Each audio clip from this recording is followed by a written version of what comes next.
اللہ علیہ وسلم یہ دعا پڑھتے تھے۔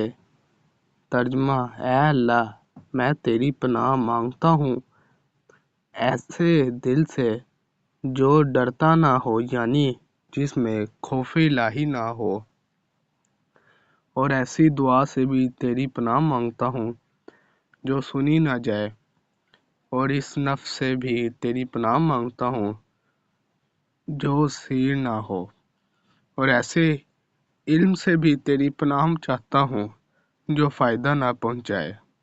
اے اللہ، میں ان چاروں چیزوں سے تیری پناہ چاہتا ہوں۔